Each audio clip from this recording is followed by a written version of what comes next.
Seja muito bem-vindo ao Entre Costas Podcast. Eu sou o Dr. Henrique Trajano de Moraes Costa, sou médico, minha área de atuação é saúde mental. Estou aqui com a... Eu sou Marina Costa, sou psicóloga clínica. E hoje a gente trouxe, então, um DJ para conversar. Não é isso, não? Quase um doutor, uma letra de diferença, o R pro J ali. Hoje a gente trouxe, então, o Pedro Sampaio para a gente conversar um pouco sobre psicologia baseada em evidências, né, Pedro? Isso. Vamos falar um pouco sobre... Obrigado, gente, estar aqui, prazer. Vocês terem chamado, feliz de estar aqui junto. Veio direto de Minas, de BH? Vim pra cá, tô ali em São Paulo, e aí, aqui, pra quem não sabe, a gente tá gravando em Jundiaí, né? Aí demos uma esticadinha pra cá. Marina, o que é PBE, então? É psicologia baseada em evidências ou a prática baseada em evidências, seja na psicologia, seja na medicina. Exatamente. E aí, eu tô com um exemplo aqui, né? Uma referência no assunto, eu não vou tentar responder essa pergunta. Não, demais, vou passar perfeito. a bola. Então, é isso. Como ela falou muito bem, pode ser... Porque o P pode servir para psicologia, psicoterapia, mas também para as práticas. O termo mais amplo são as práticas baseadas em evidência. Dentro da qual tem a medicina baseada em evidência, que foi a primeira, e daí foi todas as outras atrás. Então, a ideia é... Para as pessoas, a medicina e a psicologia, a fisioterapia, as áreas, para quem é de fora, já eram baseadas em evidência. As pessoas supõem que são ciências, ou Sim. áreas aplicadas de uma ciência, né? Que faz pesquisa. Mas não era bem assim. E aí chegou a década de 80, a galera da medicina juntou e falou, tá tendo muita coisa esquisita na medicina, muita coisa mal fundamentada, muita coisa estranha, e as pessoas não sabem separar o joio do trigo. Então vamos começar a fazer um mutirão para testar o que funciona e o que não funciona. E testar nossas afirmações. E propor essa ideia da medicina ser baseada em evidência. E aí começaram, e aí no comecinho da década de 90 começou a ter os primeiros resultados, saiu os primeiros estudos e tudo mais. E aí começou a separar a medicina baseada em evidência da medicina que não era baseada em evidência. Que passou a ser chamada às vezes de medicina alternativa. Uhum. Mas nem sempre. Às vezes medicina alternativa é só medicina que ainda não foi testada, né? Não quer dizer que foi mostrada que não funciona. Algumas sim, outras não. É mais ou menos a época que também o próprio DSM quebra com a psicopatologia mais freudiana. Isso. E começa a trazer uma coisa mais estruturada, né? Perfeito, porque isso chegou primeiro lá fora. O Brasil tende a chegar um pouco depois, principalmente na área de psicologia. Porque na área de psicologia o Brasil é muito influenciado pela inteligência francesa e pela escola francesa. Então o Brasil é um dos únicos lugares do mundo, França, Argentina e Brasil, por exemplo, a psicanálise ainda é majoritária na psicologia. Só tem 3 lugares no mundo. Enquanto na maior parte dos lugares ela é ensinada em história da psicologia, e nas maiores universidades e tudo mais. Então...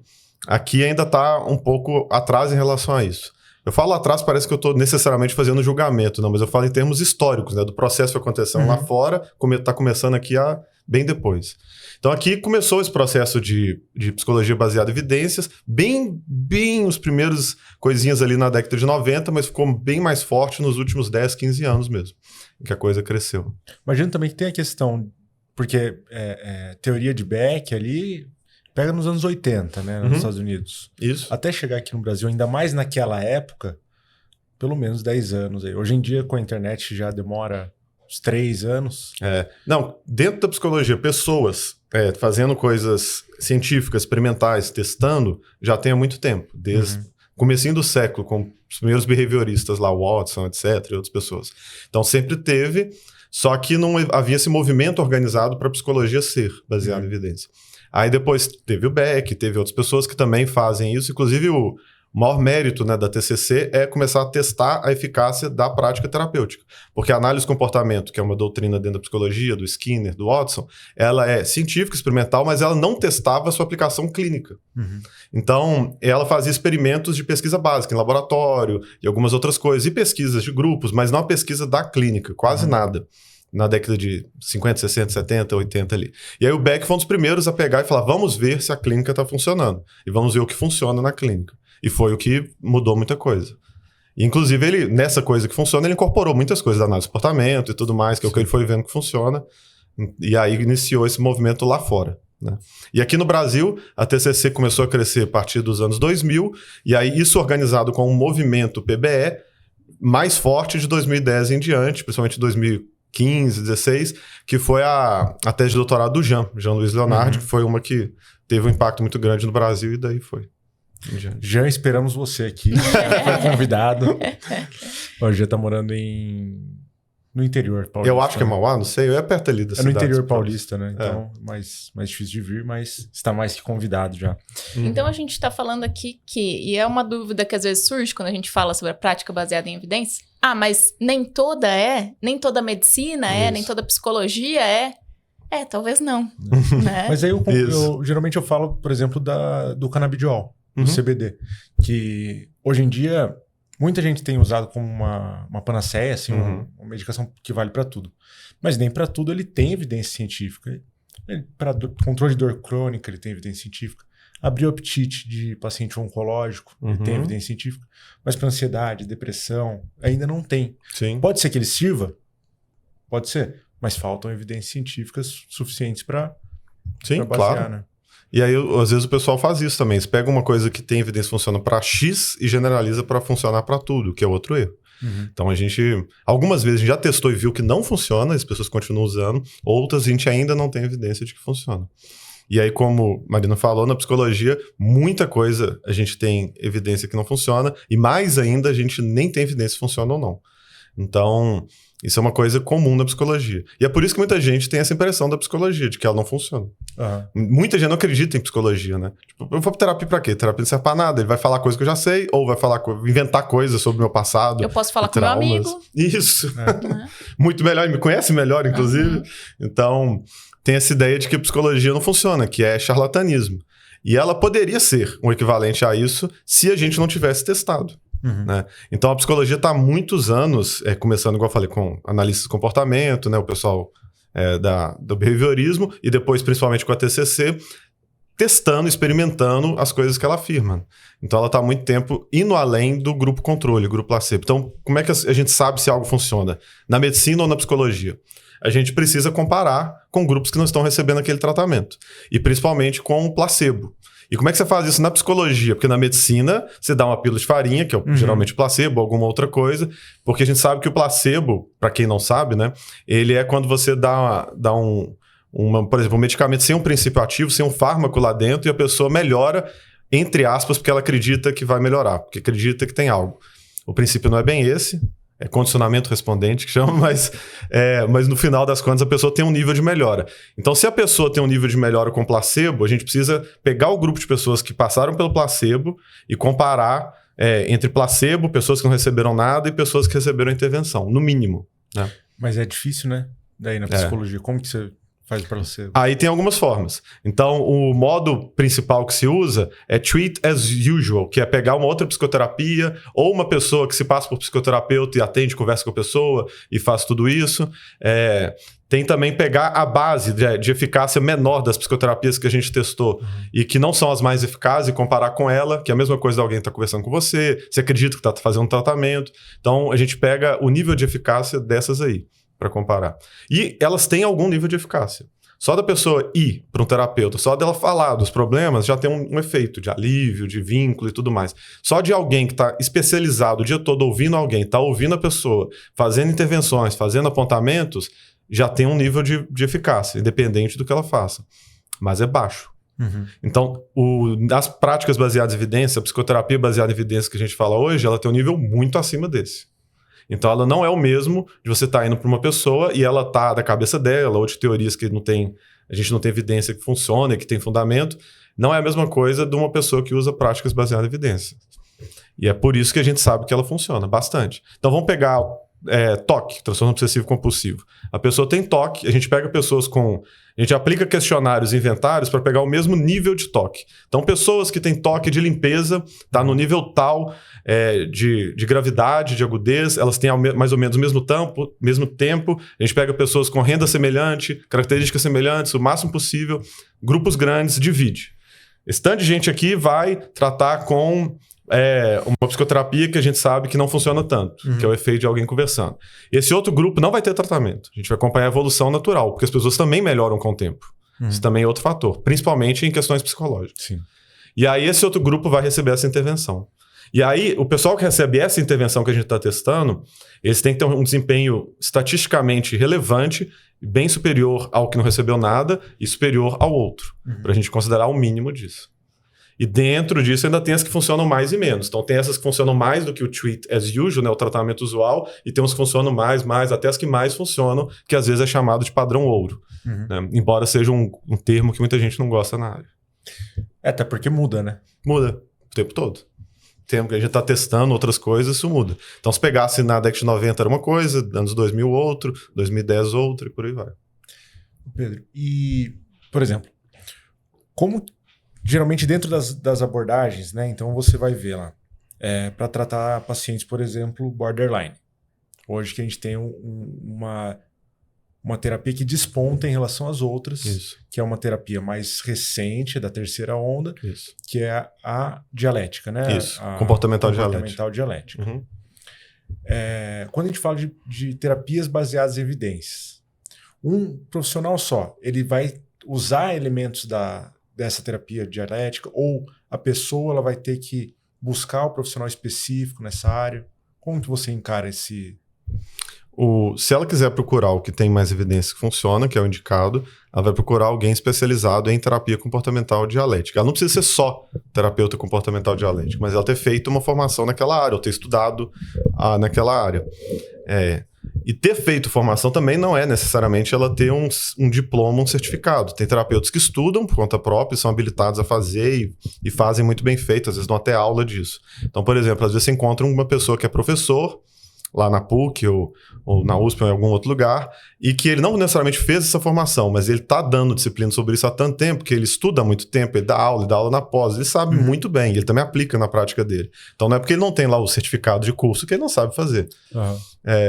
Então a gente espera que seja alguém que vai utilizar os princípios da comportamental dialética para poder aplicar. E tem adaptações ao paciente. Então não é porque ele tem um diagnóstico de borderline que você faz a mesma coisa para todo mundo. Sim.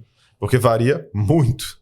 Quando a gente fala que alguém tem algum determinado diagnóstico, a gente está descrevendo um grupo, uma classe de características, de comportamentos que geralmente aparecem juntas ali. Então, mas dentro delas vai ter muita variação. Então a pessoa pode ou não ter comportamento de automutilação, por exemplo. É muito frequente que tenha no borderline, mas pode não ter. Ela pode ou não ser muito intensa nos relacionamentos, nos afetos e tudo mais. Tende a ter também, mas pode ser que não. Pode ser que a pessoa não tenha. Ela pode ou não ter uma característica, isso pode ser que tenha tido no passado, mas não está mais, de muito medo de abandono, Sim. muito intenso. Isso pode ser trabalhado. E por aí vai. Então você tem que avaliar de acordo com as características do seu paciente o que você vai fazer, como você vai fazer e tudo mais. Então não é porque o terapeuta desse paciente não tem a especificidade de ter cursado uma outra pós-graduação mais específica que ela precisa trocar. Não, ele pode estudar. Os livros estão ali disponíveis para as pessoas estudarem, e os manuais, e à medida que ela vai praticando, ela vai se tornar habilitada para isso. Além de tudo, se você exigisse a pessoa ter uma formação e curso específico na área para ela trabalhar com isso, você cria um outro problema, que é você elitiza demais o serviço. Ia ter tão poucas pessoas que têm condição financeira de sair fazendo cursos disso, que você vai ter pouquíssimos terapeutas para uma demanda gigantesca na população e não vai ter como dar conta, impossível. Logo, esses terapeutas vão ser muito caros, uma parte da população não vai poder pagar, e eles vão fazer o quê? Ficar sem terapeutas porque não tem outras que fizeram curso? Não. Faça com alguém que leu por conta própria, mesmo que não tenha feito um curso oficialmente, sabe aplicar e está ali atendendo. E se o terapeuta não estiver disposto a buscar esse tipo de informação, ele pode encaminhar. Isso, né, que é o geralmente que a gente faz.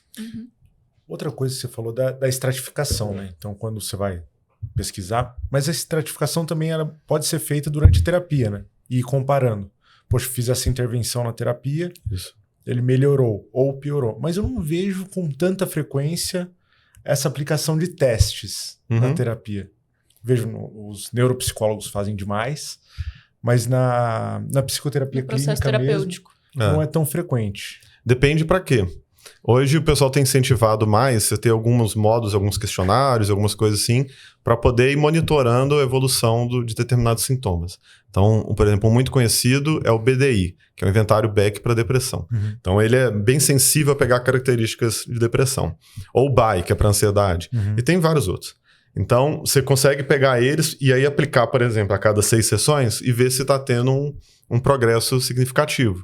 E se não tiver, o que você tem que ajustar. Mas não é a única forma. Você pode fazer sem questionários, não tem problema. Então, você conversando com a pessoa, você pode, por exemplo, Pegar o caso que você falou de border. A pessoa tem o diagnóstico de borderline e ela tem a automutilação. E aí você, no começo, pega e registra a frequência com que isso está acontecendo. Quantas vezes por semana e com que intensidade isso aconteceu. Ou de crise de desregulação emocional, dela sentir que ela desregulou muito. Então você pega e pode ser subjetiva. Ela pode falar de 0 a 10, tanto que ela acha que foi intenso, e o que aconteceu, que ela cortou. Aí você registra. Você pode, só por conta própria, sem pôr ela para responder nenhum questionário, monitorar isso. Ver ao longo do tempo se diminuiu a intensidade e a frequência das crises de regulação emocional ou de automutilação. Então você não precisa estar necessariamente aplicando testes. E a gente Tem faz várias isso com formas. crise de ansiedade também, Isso. né? Teve crise essa semana? Não teve? Perfeito. Tanto tempo sem, a intensidade. Isso aí. E aí a gente vai monitorando dessa forma. E cientes, claro, de que o mundo acontece e tem variáveis. Então, às vezes o tratamento tá indo bem, mas aí, sei lá, faleceu uma pessoa importante da vida dela. Obviamente vai deprimir, vai ficar mais triste naquele período. Não quer dizer que o tratamento não tá funcionando. E aí depois você volta a acompanhar e ver como é que vai acontecer. Então, não necessariamente você precisa ficar aplicando questionários. Tem outras formas de medir, depende do que você estiver fazendo. E na clínica, é porque a clínica não é a mesma coisa da ciência. Quando a gente testa uma coisa e testa uma prática, a gente tem que ter um rigor, um controle muito maior do que no dia a dia na clínica, que a gente não tem e nem precisa ter. E por quê? Porque na prática a gente quer ter certeza de que a pessoa está melhorando como resultado daquela variável e não dos confundidores na vida da pessoa. Isso que é tão difícil. Exatamente. Na clínica não tem jeito de fazer isso, ou é inviável. Você vai engessar demais o tratamento para tentar controlar muitas variáveis. É melhor a pessoa melhorar, seja em parte por você ou pela vida, do que você ficar obcecado em aplicar questionários, ela preencher formulários e aí ela abandona a terapia e não valeu a pena. Era melhor ter menos exigências para ela e ela ficar melhor do que você fazer ela preencher muitas coisas e ela não dá conta. Então, quando a gente testa é um pouco diferente. Terapias baseadas em evidência, psicologia baseada em evidência. É uma abordagem? Não, o que as pessoas chamam de abordagem, hoje muita gente está preferindo chamar de doutrinas dentro da psicologia, é uma organização de ideias em volta de um grupo teórico, como é a psicanálise, é a análise de comportamento, é a cognitiva, comportamental e por aí vai. Então são doutrinas. O que é doutrina? Propostas de intervenção e propostas de compreensão dos fenômenos psicológicos. Eu compreendo o porquê que as pessoas pensam o que elas pensam, fazem o que elas fazem, mais ou menos por aqui. E essa é uma doutrina. Outra e por aí vai. As práticas baseadas em evidência, a psicoterapia não é uma doutrina dessa forma. Ela pode incorporar prática de qualquer doutrina, basta que ela mostre que funciona. Então, não importa se as pessoas consideram que a psicanálise não tem fundamento. Se ela chegar e mostrar que ela funciona, ela vai ser uma PBE, uma prática baseada em evidência. Então, esse é o critério. Igual é na medicina. A medicina, igual o pessoal fala, eu prefiro fazer uma coisa mais natural.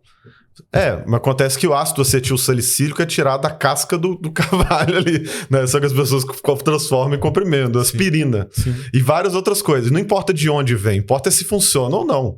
Então, se a pessoa tem uma determinada prática que uma comunidade quilombola faz há muito tempo e funciona para eles, e a gente testa e funciona, mesmo que pareça extravagante, esmagar uma folha disso, jogar com água fervendo e jogar com resto de peixe, mas a gente demonstra que funciona experimentalmente, ótimo, é baseado em evidência. Se torna medicina instantaneamente. E é importante falar até sobre isso, porque vou tomar um chá, vou tratar com chá, vou tratar com alguma coisa assim.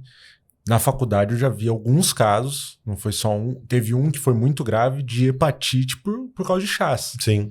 Então, não só é baseado em evidência que não funciona nesse caso, isso, como é deletério, perigoso. né? É perigoso.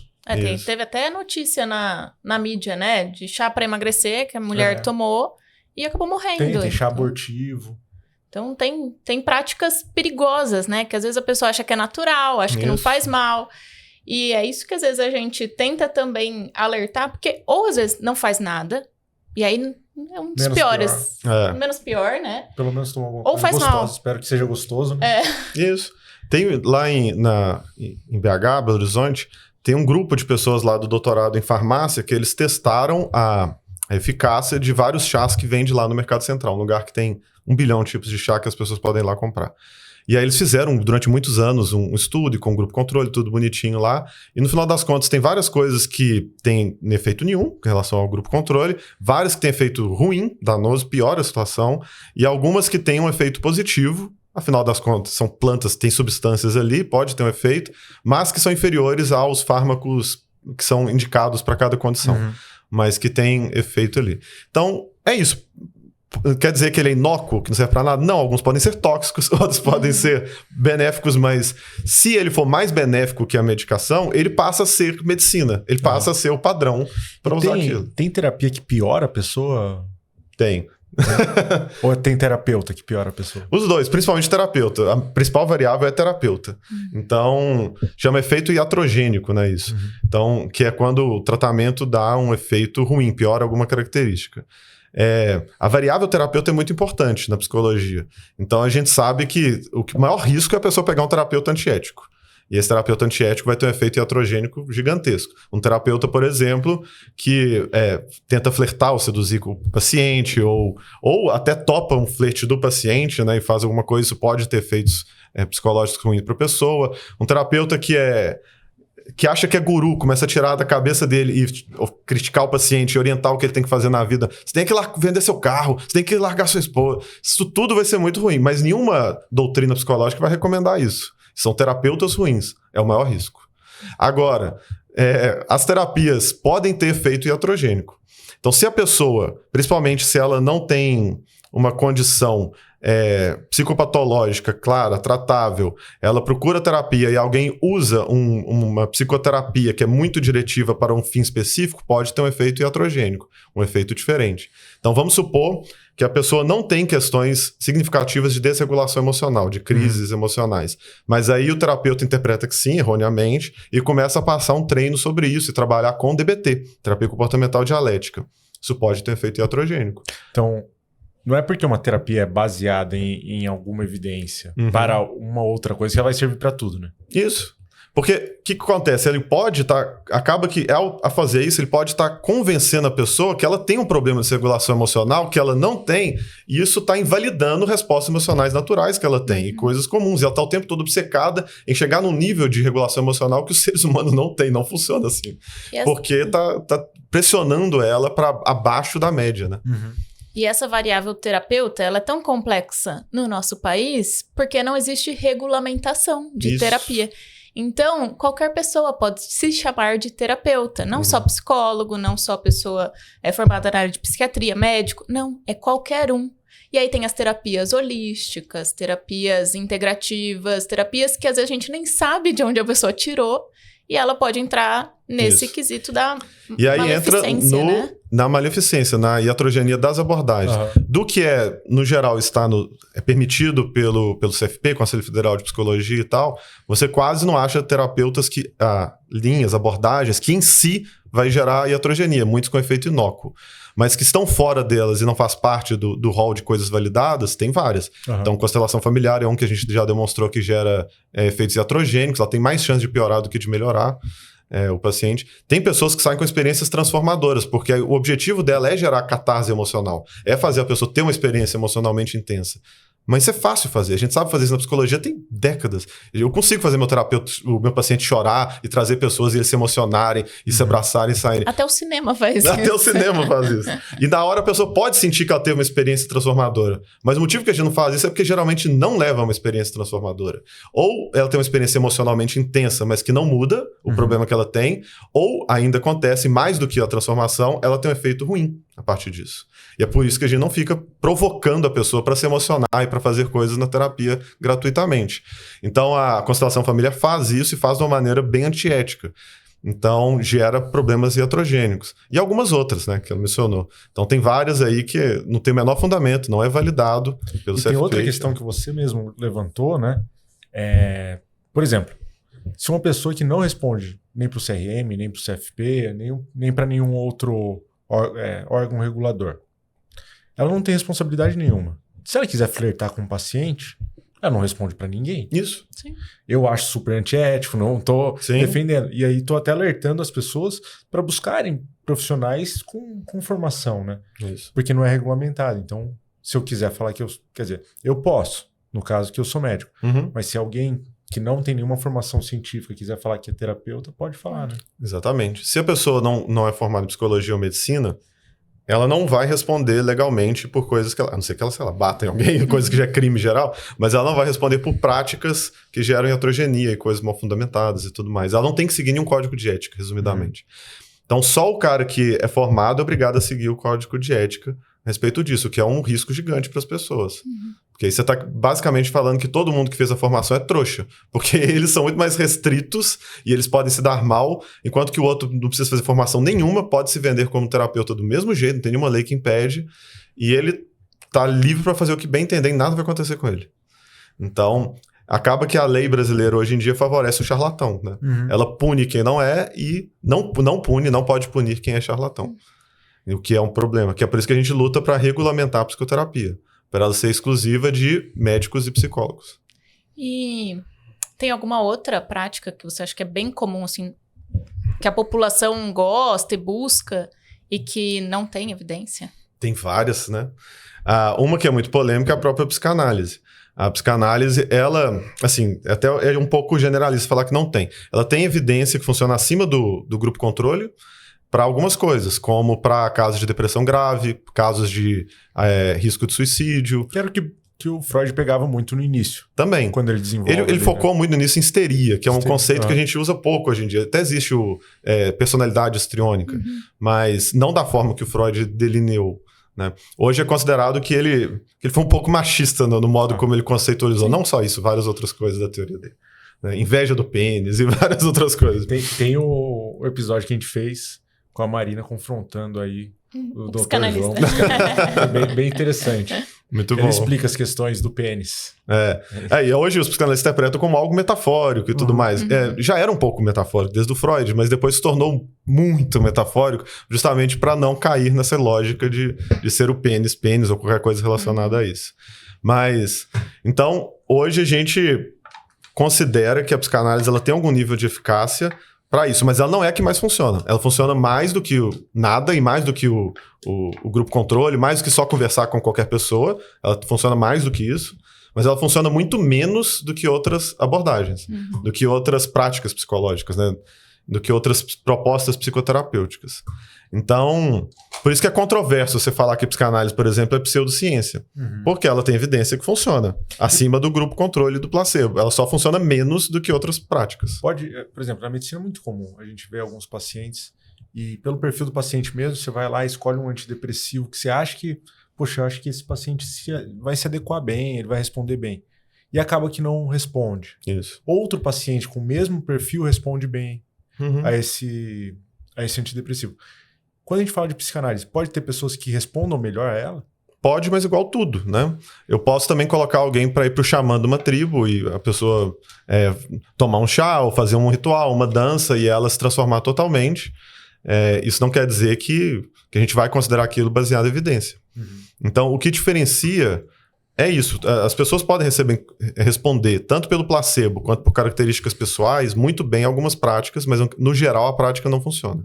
E a não ser que ela consiga delinear quais as características da pessoa que vai responder muito bem, ela vai continuar a não ser prática baseada em evidência. Então, se um dia a psicanálise conseguir falar, descobrimos, a gente funciona muito, mas para pessoas com essas características, que estão buscando tratamento, para seja lá o que for, mas que elas especificamente têm esse perfil, essas aqui funcionam melhor com psicanálise do que com outras. Aí ela vai ser baseada em evidência, ela vai ser inclusive padrão ouro para pessoas com essa característica.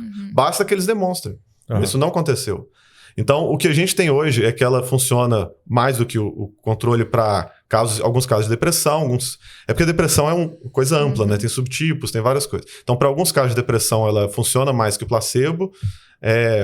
E para pessoas que estão com risco de suicídio, mas menos que as outras práticas. Para outras coisas, muitas outras coisas na psicologia, ela não funciona mais que o grupo controle. Ela é a mesma coisa do placebo, por assim dizer. Que é borderline, autismo e 1 milhão de outras coisas, ela não funciona. Então, para esse, você poderia até falar que ela é uma pseudociência. Porque se ela propõe a se tratar alguém e ela não tem evidência que funciona nada, é a mesma coisa de um placebo, então ela é pseudocientífica para isso, para essas questões. Então, mas aí tem essa polêmica. Agora, na psicologia tem muitas outras bem piores. Coisas que a gente não funciona para nada ou gera iatrogenia mesmo.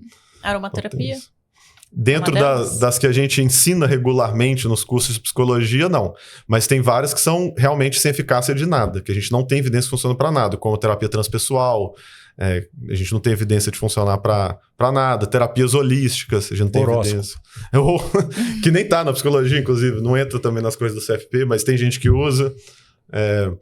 Então, tem coisas que a gente sabe que não funciona nada, de jeito nenhum. Tem outras que funcionam um pouco, de novo, mas que abaixo das que mais funcionam, como terapia humanista. Ela funciona, mas menos do que as práticas mais que a gente considera mais eficazes. Terapia sistêmica ajuda casos que envolvem conflitos familiares, mais do que o grupo controle, o grupo placebo, mas menos do que outras práticas que a gente tem. Então, aí depende de cada uma do que a gente está falando. Ô Pedro, e qual que é a sua doutrina, então? Eu sou analista de comportamento. Então, eu trabalho com práticas baseadas em evidências, com as psicoterapias, mas o modo que eu enxergo o mundo é behaviorista. Então, é um modo que eu acho mais filosoficamente coerente e cientificamente bem fundamentado de compreender por que as pessoas fazem o que elas fazem, por que as pessoas sentem o que elas sentem. Então, eu funciono assim. Mas eu adoto coisas de outras psicoterapias de acordo com as demandas do meu paciente. Então, se eu estou com um paciente...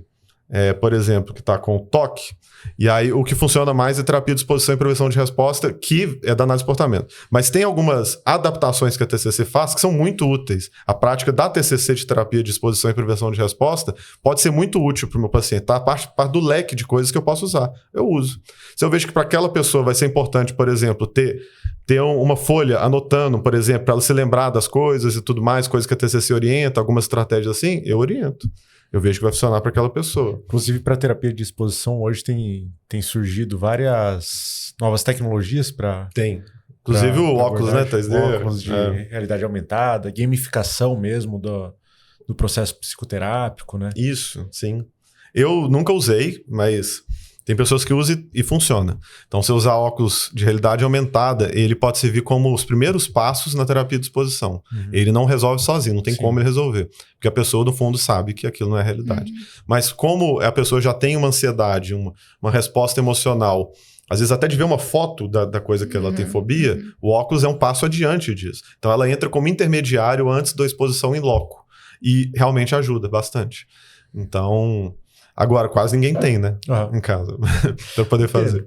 E eu gostei da sua resposta da doutrina, porque eu queria fazer uma pergunta. Pensar que tudo é baseado em estímulo-resposta. Estímulo-resposta. Não é reducionismo?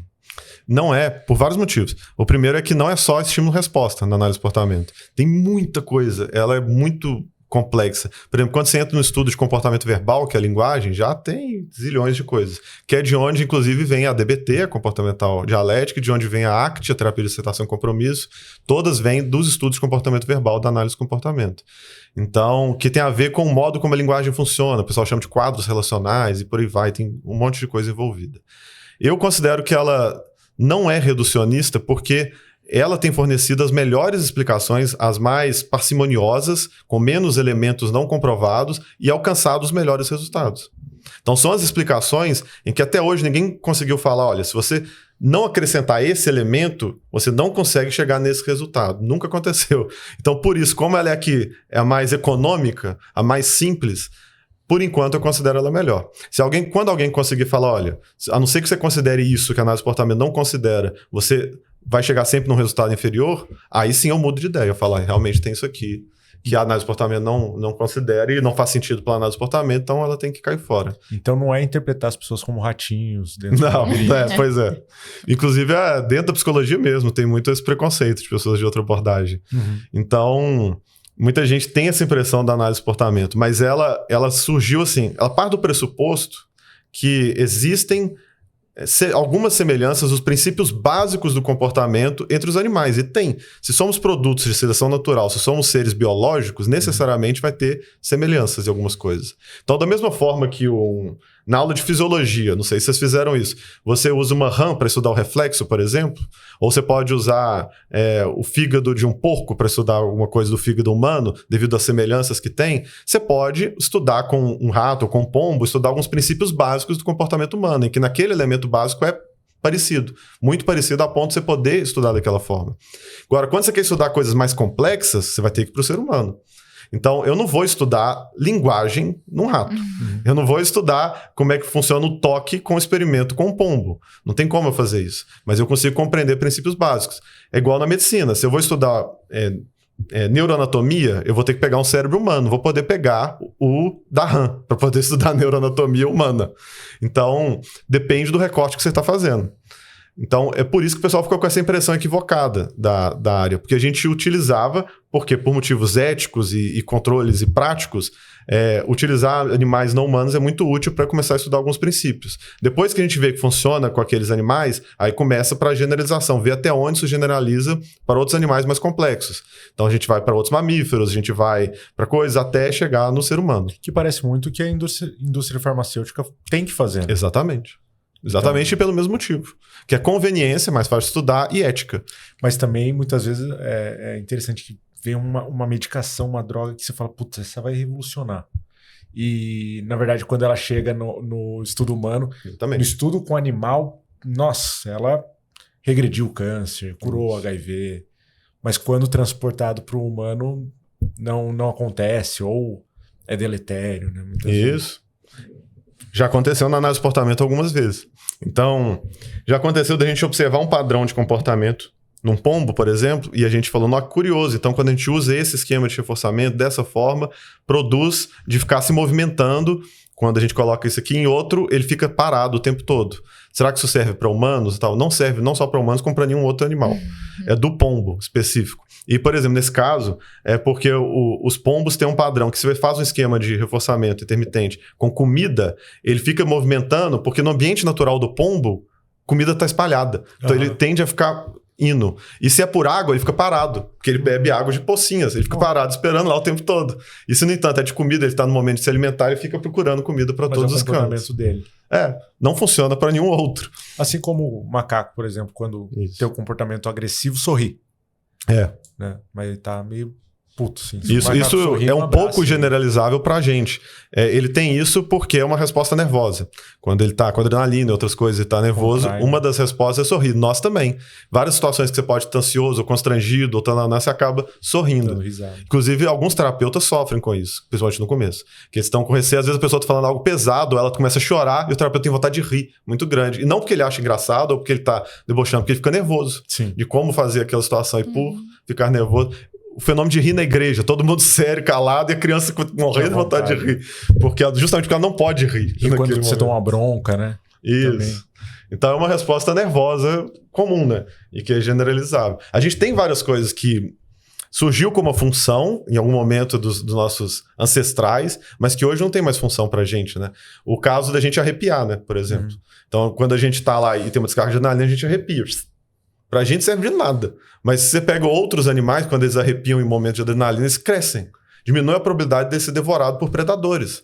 Então, se você pega outros, está no momento e ele tem essa resposta de adrenalina, pum, diminui a chance de alguém atacar ele. Ele cresce bastante, porque ele tem muito pelo e tudo mais. Pra gente, plim, faz diferença nenhuma. Nenhuma, zero. Mas ainda tá lá. Até algumas vezes é desadaptativo. Então, você ficar ansioso antes de uma prova e ter dor de barriga, perfeito. É desadaptativo, né? Toda essa ansiedade, exatamente. Todo o nosso princípio de ansiedade se tornou desadaptativo, né? Para quase todas as situações. Porque todos eles foram selecionados num ambiente que é fugir de predadores. No UFC, não. Pois é, quase todos os ambientes. Mas pode gerar consequências complicadas também. Pode. E gera, né? Frequentemente. Então, como foi selecionado num ambiente que perigo pra gente é predador, acabou, selecionou características para você sobreviver a predadores. Que você pode correr, você pode lutar, ou você pode fingir que tá morto, paralisar e torcer para ele comer o coleguinha que tá correndo.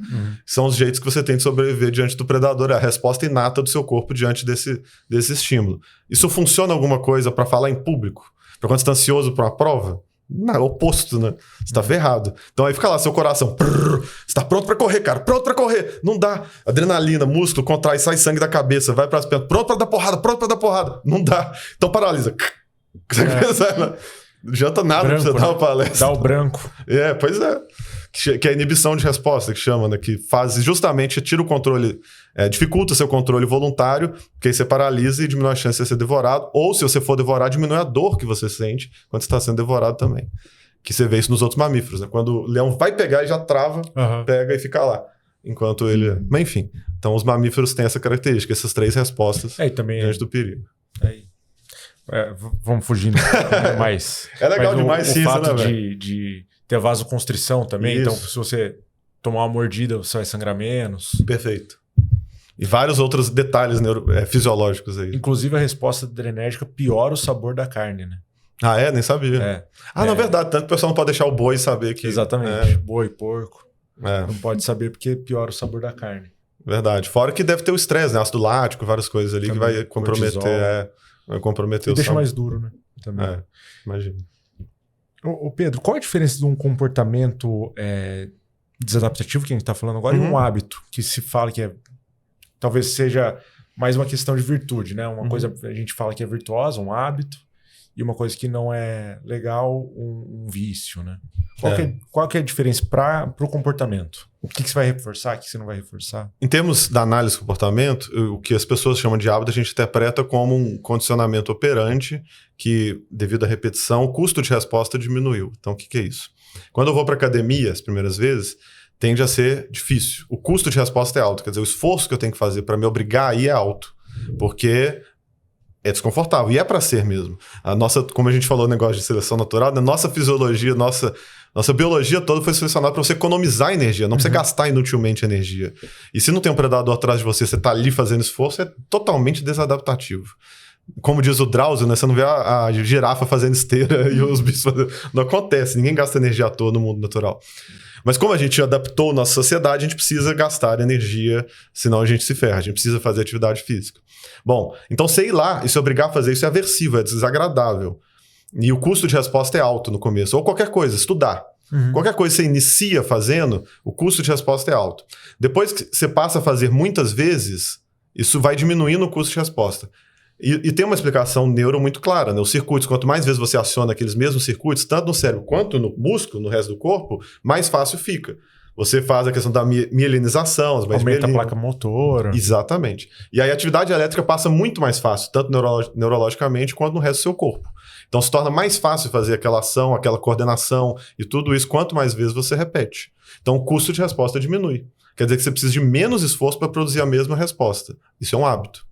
Então, o hábito só é adquirido depois de repetição. Alguns precisam de muita repetição para cair esse custo de resposta. Quer dizer que a curva de aprendizagem é difícil. Você precisa fazer muito para daí ficar bacana. Outros não. Mais rapidamente você já consegue chegar num ponto muito legal. Então, os hábitos são isso. E na análise de comportamento a gente entende o quê? Inicialmente, várias coisas que exigem hábito para fazerem sentido, além do custo de resposta ser maior, tem muita coisa que não produz reforçamento imediato, que não produz consequências imediatamente prazerosas e bacanas. A consequência está lá, a médio e longo prazo. Como é o caso da academia. Então, muita gente fala, faz, porque sempre é prazeroso, porque sempre que você fizer vai liberar endorfina. Não é tão simples assim. E geralmente leva um tempo de você estar fazendo atividade física para você começar a ter essa liberação de endorfina. Então, se você fizer intensamente demais a ponto de ter, você vai ficar machucado e não vai voltar tão cedo. Então, leva um tempo. E fora o efeito que você quer físico, estético também, leva um tempo para você poder conseguir ele. E todas as outras melhoras. Então, só vai passar a fazer sentido quando você estiver em contato com a consequência reforçadora, que pode levar um tempo, e ainda tiver diminuído o custo de resposta. E isso serve para estudo, serve para várias coisas. Eu estudar agora, ficar me obrigando a ler livros, vai me trazer uma recompensa no futuro. A preguiça me recompensa agora. Eu não estudar me recompensa agora. Eu ver Netflix me recompensa agora. Eu mexer no celular me recompensa agora. E como que lida com isso? Pois é, também é difícil porque também é antinatural. Nossa natureza também é outra. É de tentar priorizar consequências imediatas. Porque a gente não foi selecionado num ambiente abundante. A gente foi selecionado num ambiente escasso. Você tem a opção de comer açúcar, que tem um valor energético muito grande, por favor, coma. Porque você não sabe de novo quando você vai ter comida. Então, a gente foi inclinado a ter coisas a curto prazo, fazer coisas a curto prazo. Então, para poder alterar isso, você precisa desenvolver um certo tipo de disciplina. E o que é disciplina? Né? Formas de estratégias de autocontrole. Na análise de comportamento, já falar de aprender a ficar sob controle de regras. É um tipo de comportamento específico que dá para treinar e dá para ensinar a pessoa. Em que ela vai agir não porque no momento vai ser prazeroso. Ela vai agir porque ela vai seguir determinado padrão de regras e depois ela vai entrar em contato com a consequência reforçadora. Então, isso você tem que trabalhar com o seu paciente, que é o pessoal fala de desenvolver uma disciplina e passar a ser uma pessoa mais disciplinada. Tem características genéticas que parecem que influenciam isso. Tem pessoas que têm certas características que torna mais provável, não é fatalista, tem isso e vai ser, mas torna mais provável que ela vai ser disciplinada e outros torna mais difícil para ela ser. Porque a gente já sabe que impulsividade tem a ver com questões genéticas. Então, se a pessoa tem uma genética que torna ela muito impulsiva, ela vai ter que fazer um esforço muito maior para ser disciplinado que outra que não tem esse gene. Ou até outros transtornos. E outros transtornos. Podem dificultar esse processo também. Exatamente. Inclusive os transtornos, alguns que têm a ver com o controle de impulsos, né?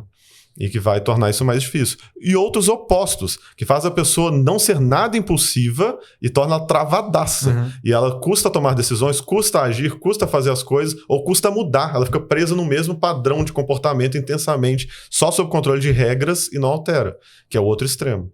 Então tudo isso pode gerar problemas. E a terapia tem estratégias muito eficazes para ajudar essas pessoas. Por exemplo, hoje a gente está sob um vício, todos estamos, imagino, 90% pelo menos da população está um vício de telas e celular e tal. Como que você para ou usa com parcimônia essas telas e começa a ser mais analógico, ler livros, do ponto de vista comportamental? Uma das formas iniciais que a gente tenta, se a pessoa conseguir a melhor, é a questão de controle de regras, estabelecer um uso inicial. Então eu, por exemplo, eu sou um bom seguidor de regras.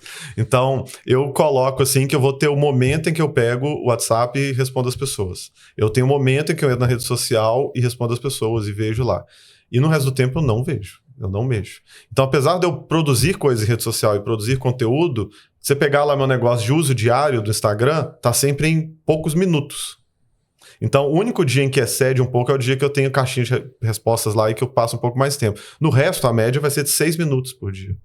E eu trabalho com isso. Eu entro lá só especificamente fazer isso, tchau. Eu não consumo conteúdo. Tá. Eu produzo. Eu consumo quase nada conteúdo de rede social. Por quê? Porque eu preciso do tempo que eu preciso para atender meus pacientes, preparar os atendimentos, estudar, que eu amo estudar, e meu tempo livre. Eu quero ficar com a minha esposa, eu quero jogar videogame, eu quero sair com meus amigos, eu quero fazer outras coisas na vida, malhar e tudo mais. E aí eu não vou estar mexendo em rede social. Então, eu sigo isso dessa forma. Eu não fico toda hora que aparece notificação. Na verdade, meu celular nem notifica. Eu nem recebo notificação, hora nenhuma. Eu tenho que abrir para poder ver. Eu tirei a notificação. Outra vida. Exatamente. Que é uma das coisas que funciona. E aí, quando eu vou olhar, eu abro para poder olhar. A única exceção tem como você pôr em alguns celulares, no meu tem. As exceções, por exemplo, se meu pai, minha mãe, minha esposa, meu irmão me ligarem, eu recebo. Aquilo lá aparece para mim, porque pode ser importante. Se um paciente me ligar mais de 3 vezes, também vou receber. Porque pode ser urgente, pode estar acontecendo algumas coisas. Mas fora isso, eu não vou receber. Eu vou ter que abrir para ver que a pessoa me mandou. Então, quem é próximo de mim já sabe. Precisa falar comigo? Liga. Porque essas pessoas estão na sessão. Não, porque as pessoas já vai aparecer. Essas pessoas já aparecem de cara. Não vai tocar, mas vai aparecer ali e eu vou ver. E fazer. Se elas fizerem 3 vezes, vai tocar alto, vai sair do silencioso. Entendi. Então, a dica seria estabelecer regras e cumprir essas regras, né? Que seja difícil. E isso é que é treinado. A gente tenta treinar começando de coisas simples e vai generalizando. Então, a pessoa tem dificuldade de ser disciplinada, começa com alguma coisa que tem maior probabilidade dela conseguir ser. Olha na vida dela o que é, que tem maior probabilidade dela conseguir seguir. Então, pode ser que, por exemplo, ela não está conseguindo malhar, mas ela tem mais facilidade com a alimentação. Então, começa coisa simples para uma semana de alimentação e faz ela seguir. Não precisa ser radical, mas faz ela seguir. Quando ela vê que ela seguiu e cumpriu, isso já é prazeroso, reforçador. Já aumenta a chance dela fazer. Você aumenta um pouquinho. Viu que ela seguiu de novo? Aumenta mais. Viu que ela seguiu de novo? Aumenta mais. Agora que ela já está tendo esse hábito, tenta generalizar para uma coisa parecida. Deu. Aí generaliza para outra. Deu. Até você caminhar onde você quer. Que ela está com dificuldade de ter esse hábito. Para os meus pacientes, geralmente, o que eu faço? Não faz nada de atividade física. Então, vamos lá. Então, precisa fazer, é importante. Isso. Aí, explica. A meta é começar 2 vezes na semana. Não é para começar indo, tô animadíssima, vou todos os dias. É 2 vezes na semana. A próxima é 2 vezes de novo. Isso. Tá indo, 3ª. Tá indo, 4ª. Aí eu falo, 4ª, tá bom. Se quiser ir mais. Agora, porque a pessoa já tá gostando, já identificou, aí vai. Por que é tão mais fácil algumas atividades, mesmo que não tão prazerosas, né? Mas, por exemplo, para mim, eu iria no jiu-jitsu todo dia, né, amor? Eu iria, tranquilamente. E aí, meu pai, no podcast, me desafiou a correr uma meia maratona. Cara, é tão difícil treinar para mim. Imagino. Mas eu já tô correndo a distância. Mas continuar treinando se torna muito, muito moroso, muito difícil. Por quê? São duas atividades físicas iguais. Sim. Que trazem... Pô, o jiu-jitsu também pega bem, assim. Tem várias coisas aí. O primeiro, componente individual. Tem atividades que funcionam, são mais prazerosas para uma pessoa e não são para outras. Algumas se tornam muito prazerosas com o tempo, outras nem se tornam, nunca vão se tornar. Só vai diminuir o custo de resposta. O esforço para fazer é menor, mas nunca vai se tornar prazeroso. É o caso eu com a academia. Eu malho 4, 5 vezes por semana, tem muitos anos, nunca se tornou prazeroso. Continuo não gostando de malhar, continuo achando um saco. E se eu pudesse, não precisasse disso, eu pararia facilmente, não sentiria falta, ficaria meses feliz sem malhar, completamente realizado. Caramba. E eu faço isso tem anos. E eu não tenho prazer nenhum fazendo. Eu faço porque eu encaro igual escovar dente ou tomar banho. É só uma coisa que eu faço no meu dia. Eu vou lá, tá hora e faço e acabou. Mas é isso. Eu não tenho nenhum tipo de prazer e satisfação fazendo. E tem um percentual da população que tem isso, inclusive, com atividade física, que não é pequeno. É quase 20% das pessoas. Nunca vão passar a sentir prazer e gostar e tudo mais de exercício, por mais que façam. E aí o único jeito dessas pessoas continuar é na força do ódio, na disciplina. E não é ódio, eu só estabeleci que é uma coisa que eu faço. Não preciso ter prazer. Eu só vou lá e faço. E como que você chega lá e levanta um peso acima do que você fez anteriormente, por exemplo? Onde que está a sua motivação? Nem sempre eu levanto, mas ainda mais porque eu não tenho objetivo de ficar forte ou ficar definido. Eu não tenho nenhum objetivo desse. Eu tenho o objetivo de fazer o exercício. Então o foco é fazer. Se eu conseguir fazer bem, fazer até a falha, fazer intensamente, bom demais. Se eu não conseguir, eu ir já tá perfeito. Eu ir fazer é melhor do que não ir. Então o meu objetivo é sempre ir.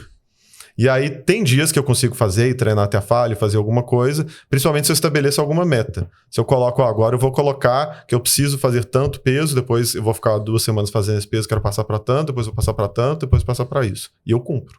Como eu falei, eu sou seguidor de regras. Tanto que eu comecei a fazer exercício físico quando fazia regularmente. Eu fiz a vida toda, mas parava. Fazia 2 meses, parava, 2 meses, parava. Eu comecei a ficar regular quando eu me impus um desafio, que eu assisti um anime que chama One Punch Man. E lá tem o Saitama, que ele faz um treino que é feito para ser cômico, né? Que ele ficou super poderoso, que ele fica fazendo 100 abdominais, sem agachamento, sem flexões de braço, correndo 10 km durante 100 dias. Aí eu falei, vou fazer isso dá pra fazer, sem agachamento, sem abdominais, correr 10 km por 100 dias. Só que eu não corria nem 1 quilômetro, nem 500 metros. E eu não fazia nada, eu tava totalmente sedentário. E eu me pus o que eu ia fazer. E fiz. É mesmo? Fiz até o dia 88, quando, após 3 dias, né, em que eu tava doente, não tava muito bem, e ainda assim eu continuei fazendo, eu acabei capotando. Porque correr 10 quilômetros doente todo dia é difícil. Além de tudo, eu dei sorte de não ter lesão, porque não recomendo que ninguém faça isso no mundo. Todo educador físico que eu ia lá falava, você vai lesionar. Todos os dias não é bom, você tem que descansar, seu corpo precisa recuperar, e você tá sedentário, começar do zero, não vai ser bom para você. Então não tô recomendando que ninguém faça. Mas por que para mim foi importante? E é o caso de muita gente, inclusive, que tem TDAH, pessoas mais impulsivas. Para quase todo mundo é melhor você indicar começar aos poucos, como o Marino falou. Para algumas poucas pessoas, igual eu, que tem uma tendência mais à compulsão, pode ser melhor você fazer intensamente e manter durante um tempo e aí até ela desenvolver o hábito, que foi o que eu fiz. Eu vi uma educadora falando isso sobre criança. Que é melhor você dar uma tarefa apenas para criança e ela fazer essa tarefa todo dia, do que colocar ela no judô, violão, artes. Ótimo. E a criança é mais impulsiva. A criança tem menos controle inibitório. Então, pode funcionar para esse perfil de pessoa. E foi o meu caso. Aí eu fiquei 88 dias, depois eu quebrei um dia, depois fui até o 100, mas eu quebrei um, correndo 10 km por dia, fazendo isso. E eu vi claramente, primeiro dia correndo 10 km, 1h40, quase andando, não aguentava, corri um pouquinho e morria. Segundo dia, 1h35, aí foi indo. Quando eu estava no 88, eu estava sempre fazendo em 50 minutos, 48 minutos, já 10 km. Muito rápido a melhora, né, de ganho. E aí pronto, já estava fazendo isso todo dia, ficou fácil fazer exercício, ficou fácil fazer alguma coisa. Porque o custo de resposta diminuiu muito, fazendo todos os dias. Tem outro mito também, que é muito comum as pessoas perguntarem, quanto tempo para estabelecer um hábito? É 20 dias? É 30 dias? Não existe, né? Depende da pessoa e do hábito. Então, não existe a regra, a pessoa que falou a regra inventou, ou ela pegou uma média geral que não se aplica, talvez, a nada. É aquela coisa de quando a estatística é mal aplicada, né? Se eu como um frango inteiro e você não come nenhum, a gente, em média, comeu meio frango cada um. Agora, isso quer dizer, ninguém comeu meio frango aqui. Então, você pega a média geral, você fala um número que não serve para ninguém, para nenhum hábito, mas que foi a média de todos os hábitos, não adianta nada. Então, você tem que avaliar qual hábito, qual pessoa e o que foi. Então, não existe. Tem coisas que a pessoa precisa de poucos dias e tem outras que ela precisa de anos para poder. Outro mito que falam é que tem que fazer todo dia. Não necessariamente. Geralmente não, inclusive. Quase nada dá para você fazer todo dia, né? Então, eu fiz isso nesse exercício, mas, de novo, não é o ideal. Não é o padrão. Não façam isso em casa. Então, foi o que eu avaliei que iria funcionar para mim. Junto com uma outra estratégia, que é... Eu sou obcecado, minha esposa que tá aqui sabe muito bem, em que eu tenho que cumprir tudo que eu prometo. Não existe a possibilidade de não cumprir. Por isso que eu evito prometer muito as coisas. Porque se eu prometo, eu vou ter que cumprir, não tem jeito. Então, eu fui e abri a rede social e fiz lá e postei falando que eu prometia que eu ia fazer o desafio, a não ser que eu seja fisicamente impedido de fazer alguma outra coisa, quebrar a perna, desmaiar qualquer coisa. Eu ia fazer todos os dias, eu ia postar todos os dias que eu tava fazendo. Acabou, eu ia ter que fazer. Eu prometi, aí eu fui. Fui até o meu corpo permitiu. Então, até literalmente desmaiar e cair duro para o hospital. É igual eu com esses 21 quilômetros. Eu vou correr. Aí. Mas o custo... A questão é a seguinte, o custo de ânimo para mim, né, o custo de volição para mim, para fazer o treino de corrida, é muito maior do que simplesmente colocar o kimono e treinar jiu-jitsu. E por isso é tão difícil aí quando a gente fala de um transtorno como a depressão, em que a gente tenta partir da ativação comportamental, né? Principalmente para as pessoas que vão perdendo ali as funções, então vamos começar aos poucos, mas a vontade é zero. Não, a pessoa fica na cama, né? Isso frequentemente eu ouço no consultório, putz, doutor, eu fazia necessidades na cama, fazer xixi, fazer cocô na cama, porque não dava para levantar. Exatamente. E aí você tem que tentar achar alguma coisa, que é a ativação comportamental, para a pessoa iniciar fazendo e isso produzir consequências importantes, que aí gradualmente ela vai conseguir agir e sair, retomar a rotina dela e fazer coisas que são importantes para ela, que é o que mais funciona hoje de tratamento para depressão. Pedro, quando a gente fala também de querer objetivos e tal, né? Então, existe um dito que se fala que a gente vive na ânsia de querer e na frustração de ter. Você está falando um pouco diferente, né? Então, que quando você alcança o objetivo, você ganha uma satisfação e joga outro objetivo. A satisfação é sempre temporária. Sempre temporária. Tudo. Então, a questão não é a satisfação. A questão é mesmo os intermediários para te mobilizar, né? Então, como eu disse, acho que foi o Sartre usando a metáfora que não tem o sentido da vida. Não tem o sentido da vida, mas a gente é igual o burro com a cenoura. A gente põe a cenourinha lá pra gente continuar andando. O objetivo não é pegar a cenoura, é ter uma cenoura pra gente andar. A diferença é que o animal humano ainda tá melhor que os outros, porque a gente ainda escolhe a nossa cenoura. A gente ainda escolhe qual é a cenoura que a gente vai mobilizar. E se acontecer da gente chegar na cenoura, não adianta nada, a gente vai ter que arrumar outra. Pra gente poder continuar em movimento e se mobilizando pra alguma direção. Então, a gente elege o sentido que a gente quer. Nossa vida ou elege os objetivos. Uma coisa que funciona muito na terapia é a pessoa ter clareza dos valores dela. Então, os valores o que é importante para ela. O que é uma vida que vale a pena ser vivida. O que é uma coisa que eu acho importante. Então, ela ter clareza e trabalhar isso na terapia ajuda ela a decidir quais ações que ela quer ter para ser coerente com esses valores. E os objetivos, ajudar a definir os objetivos que ela tem. E aí, se é por valor, não tem fim. Um valor não tem fim. Você não esgota um valor de tentar ser uma pessoa boa, ou de tentar buscar conhecimento, ou qualquer outra coisa assim. Você não esgota. Você só tem novos objetivos dentro daquele valor o tempo todo. Isso mantém mobilizando a maneira que a pessoa quer, que ela se sente bem, que ela sente que ela está tendo uma vida incrível, que vale a pena. Passar tempo com os filhos, não esgota, porque eu passei um dia o objetivo e o valor de passar tempo com os filhos. Então, tudo isso é muito importante na terapia.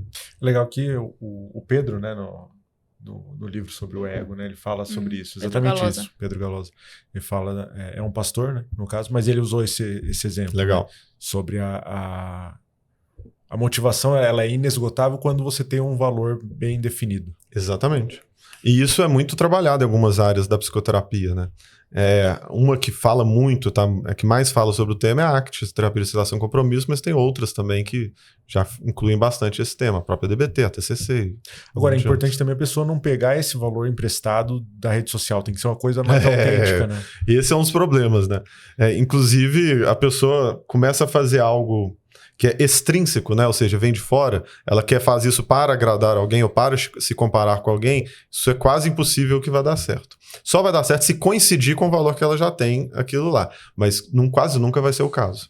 Então, por exemplo, se coincidir com algo para ela que envolve, por exemplo, ser uma boa mãe e ela começa a consumir conteúdos de maternidade, de sei lá o quê, de mães que ela acha incrível, e ela quer ser uma mãe, aquilo lá, mas coincide com o valor dela de ser uma boa mãe, beleza, pode ser que ajude. Mas para boa parte delas, não. Ela vai estar só se comparando com um ideal ilusório de conteúdo de rede social e vai estar sofrendo com isso. Então é importante que seja mais intrínseco, tenha mais a ver com as próprias sensibilidades, história de vida dela, o que faz sentido para ela. E a gente está falando sobre começar novos comportamentos, mas como eu extingo comportamentos que não fazem bem? Pois é. Tem duas formas, uma menos recomendada, outra mais recomendada, né? Dois modos, na verdade 3, né? Vou até diferenciar aqui. A menos recomendada, que é punição. Então, é o modo tradicional que as pessoas pensam quando quer que alguém pare de fazer alguma coisa. Então, o menino tá aprontando, você vai e pune ele. Você coloca ele de castigo, ou antigamente, mas muito na minha época, você batia, tudo mais, dava tapa, palmada e tudo mais. Isso é punição. Ou você gritar com ele, ou xingar, ou fazer qualquer coisa. Então, funciona? Até um certo ponto. Ele tende a inibir imediatamente aquele comportamento. Então, ele pode ter. Mas, nas pesquisas, a gente vê que ele não tem um efeito muito bom. Não tem um aprendizado, de fato. Exato. Quando a gente estuda, a gente vê que das estratégias para mudança de comportamento, ela é a menos eficaz. Então, não é só questão ética. Vamos supor que a gente não tá nem aí para ética. A gente quer que funcione. Punição é que menos funciona, comprovadamente. Então, porque ela tem alguns problemas. Primeiro, ela aumenta a probabilidade de contra-controle, que é a pessoa passa a fazer e evitar a punição. Então ela não muda o comportamento, ela só aprende a fazer escondido. Ela aprende a evitar a punição. Então ela não altera o comportamento de fato, porque ela está se sentindo oprimida, né? Ela tem um agente que vai ferrar ela não aprendeu a não fazer. Então isso aumenta a probabilidade de contra-controle. Segundo, aumenta a probabilidade de que isso generalize para coisas indevidas. Então, um exemplo, o menino está brincando lá numa festa. Aí ele tá lá brincando de balão e tal, de repente ele estoura um balão perto do tio dele. Pá! O tio dele assusta e fala, menino, você não quer? Xinga ele. Aí o menino fica inibido e tal, ele vai ficar quietinho no canto e para de brincar. O tio não queria que o menino parasse de brincar, queria que ele parasse de estourar balão no ouvido dele. Mas você acaba punindo uma coisa muito maior de comportamentos, né? Você acaba inibindo uma série de outros comportamentos que você não gostaria de inibir. Então ele também tem esse efeito indesejável que pode acontecer. Além dele gerar respostas emocionais. Então a pessoa pode, além de ficar muito triste e sofrer mais do que com as outras estratégias, ou se deprimir, também ter muita raiva, ter muitas outras coisas que são indesejáveis e, se for demais, gera problemas, inclusive transtornos mentais. Então tem tudo isso. As outras alternativas é extinção, que é parar de reforçar um comportamento, que é a pessoa consegue determinada coisa quando ela age desse jeito, você para de fornecer isso para ela. Exemplo, a pessoa é muito mal educada e grosseira quando ela pede as coisas. Você para de entregar as coisas quando ela é mal educada e grosseira, mas entrega e faz o que ela quer quando ela é educada e gentil, e é, claro, possível você fazer. Então, você não está punindo, você não está brigando com ela quando ela é grosseira. Você só não está reforçando aquele comportamento. Mas você verbaliza, orienta isso? Com pessoas é muito importante se orientar. Com outros animais não tem jeito, nos experimentos. E com pessoas isso acelera. Você fala, olha, eu não vou fazer enquanto você não conversar direito.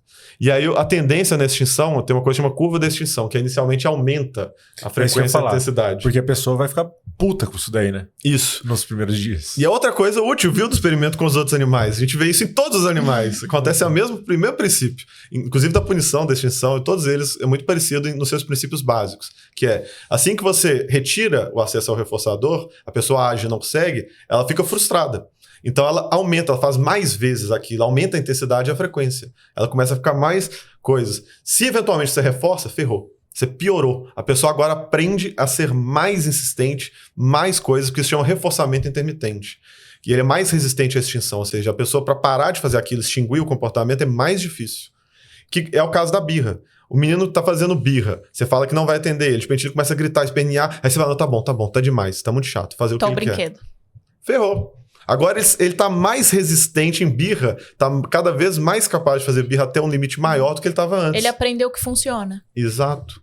Então isso piora, é o pior dos cenários. Se você for extinguir, você tem que ser coerente, você tem que ir até o fim naquilo, a não ser caso que a vida da pessoa esteja em risco, começa a bater a cabeça. No caso de pessoas no espectro de grau alto, você tem que fazer alguma coisa a respeito. Mas, tirando isso, você mantém até o fim e tudo mais, isso é importante. Então, inicialmente aumenta, depois vai cair, depois ela vai testar de vez em quando, aí até eventualmente sumir de vez. Então, essa é a extinção. E a melhor de todas é você fazer um reforçamento diferencial. Você reforça outros comportamentos, ou reforça em maior intensidade outros comportamentos. Em alguns casos, a gente tem que fazer isso.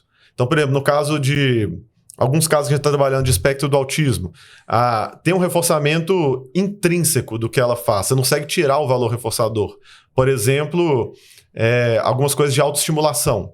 Da pessoa por exemplo, se tocando em público, ou se masturbando, ou fazendo alguma coisa, ou dela tá balançando ou batendo a cabeça, ou dela fazer as estereotipias e de uma maneira intensa, ou seja lá o que for. Isso já produz reforçador por si só. Vamos supor que você quer modificar isso. Ou da pessoa gritar também pode ser reforçador intrinsecamente. Você não tem como tirar a consequência inata que ele produz dele. Então o que você faz é reforçar mais intensamente quando ele não faz. Então, se ele está lá e ele não age dessa forma, você reforça aquilo de maneira mais intensa. Então, você seleciona desse jeito. Um professor, por exemplo, ele está dando aula, ele tem um menino que conversa a aula toda, atrapalha a aula. Ele tem essas 3 formas de lidar. Primeira, punir, põe para fora de sala, dá suspensão, faz esse tipo de coisa. Segunda, vamos supor que o que faz o menino falar é a atenção dos colegas. Então, ele fala para os colegas parar de dar atenção. Toda vez que ele fizer piada durante a aula fazer isso, ignorem. Extinção. Se os colegas obedecerem, concordarem, eventualmente o menino vai parar. No começo ele vai fazer mais, depois ele para de fazer. E a terceira é reforçamento diferencial, que é, cara, eu não consigo fazer seus colegas parar de dar atenção, mas está atrapalhando minha aula. Vamos fazer o seguinte, se você conseguir ficar essa semana na minha aula sem falar durante, sem atrapalhar e fazer piada, eu te dou um ponto extra, ou te dou tanto tempo a mais de prova. E aí vamos supor que isso para o menino é mais importante, mais reforçador que a atenção dos colegas. Opa, então beleza. Aí ele fica sem. Aí depois no outro você diminui, vai tirando até não precisar mais fazer, ele já acostumou a ficar sem falar aquilo. O risco é de a pessoa poder se tornar dependente disso. E aí por isso que geralmente na terapia você cria alternativas em que você vai eventualmente substituir esse comportamento por outro. E você deu exemplos menores, né? Mas e com o uso de drogas, por exemplo? Ele já tem um efeito, um reforçador inato, intrínseco muito intenso. Muito forte. Então é praticamente impossível você competir com esse reforçador. Então você vai ter que tentar a abstinência. Você vai ter que tentar retirar a pessoa do ambiente em que ela consegue ter acesso àquilo. Algumas pessoas... Até porque ela já teve, né, o reforço negativo e continuou. Já teve. Exatamente. Algumas pessoas, de novo, pessoas que são boas seguidoras de regra, muito boas, excelentes seguidoras de regra, podem conseguir por conta própria, mesmo tendo disponibilidade, parar e não usar. Tem também variações genéticas, não só para seguir regra, mas para abstinência. A gente já sabe que tem determinados genes que fazem com que a pessoa quase não sinta abstinência. Ela usa e aí quando ela para, ela praticamente não tem resposta de abstinência, mas é raro. Quase o resto da população, os 95%, 98% vai ter e vai ser muito horrível. E também tem uma população que sente... acho que é 14 vezes mais prazer com substâncias. Né? Exatamente. Tem o outro oposto. Que tem super abstinência. Tem gente que, inclusive, morre durante a crise de abstinência. Principalmente com drogas como heroína e tudo mais, pode morrer. Álcool mata. Também. O álcool, quando chega no ponto que a pessoa já está com psicose de Korsakoff, já está com algumas coisas, começa... Você vê que ele está com delírio tremens, né? E todas as outras coisas, porque o troço já está muito grave, já tem um dano neurológico e tudo mais. Álcool é uma das poucas drogas que você precisa internar a pessoa na abstinência.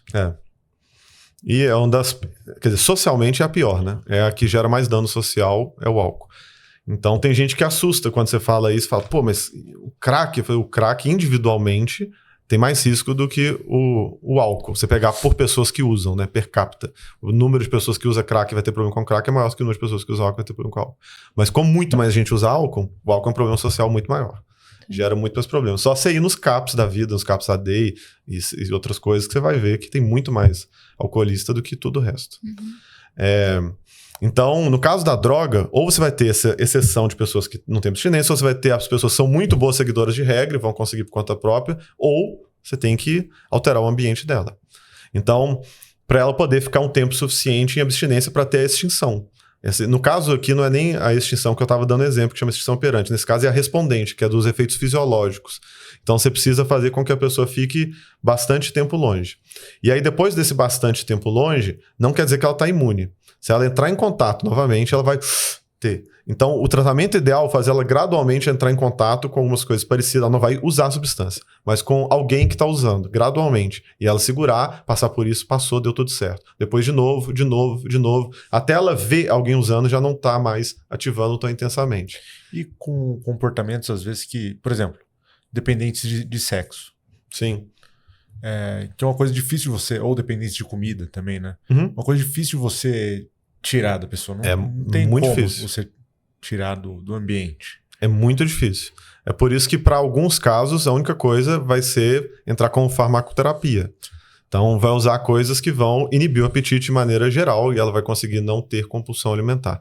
Mas mesmo tem casos de compulsão que não adianta. Ela pode não ter apetite nenhum e ela vai continuar comendo, porque não é por fome, é compulsão. A compulsão alimentar, ela nunca é por fome. Exato.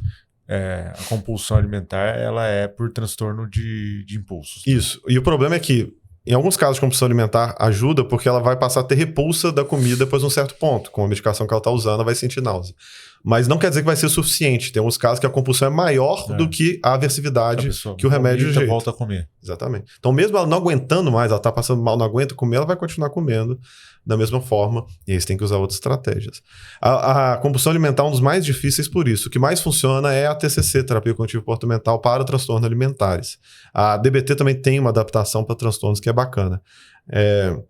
E aí você tem muitas coisas. Primeiro você tem que avaliar o caso da pessoa, porque não existe só compulsão. Existem diferentes pessoas com compulsão.